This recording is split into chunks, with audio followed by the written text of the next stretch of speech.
നിങ്ങൾക്ക് കോഫി ഇഷ്ടമാണോ? എന്നാവാ ഒരു കിഡ്ലൻ ഡ്രിങ്ക് ഉണ്ടാക്കാം. ഇതൊരു സാധാരണ കോൾഡ് കോഫിയോ അല്ലെങ്കിൽ ക്യാപ്പിച്ചിനോ അല്ല, ഇതാണ് ഓറിയോ ലാറ്റെ. നമ്മൾക്ക് ആദ്യം ചെയ്യാനുള്ളത് ഒരു പാക്കറ്റ് ഓറിയോ അങ്ങോട്ട് എടുക്കുക. ഞങ്ങളുടെ ഉപയോഗിച്ചിരിക്കുന്നത് ചോക്കോ ക്രീമാണ് ഉപയോഗിക്കുന്നത്. ആ ഓറിയോ എടുത്ത് നേരെ ഒരു ഗ്ലാസ്സിലേക്ക് മാറ്റി നല്ലോണം അങ്ങോട്ട് ക്രഷ് ചെയ്ത് അങ്ങോട്ട് മാറ്റി വെക്കാം. നമുക്കിനി ക്രഷ് ചെയ്ത ഓറിയോന്റെ മേൽ നമുക്കിനി പാല് ടോപ്പ് ചെയ്ത് നല്ലോണം അങ്ങോട്ട് മിക്സ് ചെയ്യാം. മീൻ വൈൽ നമുക്കിനി ഡാൽഗോണ കോഫി ഉണ്ടാക്കാം.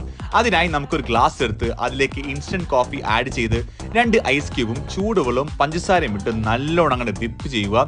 ഓൾമോസ്റ്റ് നമ്മളുടെ കോഫി ഇത്രയും തിക്കാകുമ്പോഴേക്കും നമുക്ക് മാറ്റി വെക്കാം. സോ നമ്മളുടെ ഓറിയോയും പിന്നെ ഡാൽഗോണ കോഫി റെഡിയാണ്. നമ്മൾ നേരത്തെ ചെയ്ത് വെച്ച ഓറിയോന്റെ മേലെ ടോപ്പിംഗ് ആയിട്ട് ഡാൽഗോണ കോഫി ആഡ് ചെയ്യുക. എന്നിട്ട് ഒരു സ്കൂപ്പ് ഐസ്ക്രീം കൂടി ആഡ് ചെയ്ത് ടോപ്പ് ചെയ്യുമ്പോൾ കുറച്ച് കോഫിയും കൂടി ആഡ് ചെയ്ത് കഴിഞ്ഞാൽ നമ്മളുടെ ഓറിയോ ലാറ്റെ റെഡിയാണ്. സംഗതി ഉണ്ടാക്കാൻ വളരെ സിമ്പിൾ ആണ്. ട്രൈ ചെയ്യുക. You will love it for sure. It's me your Indian food blogger. Stay tuned.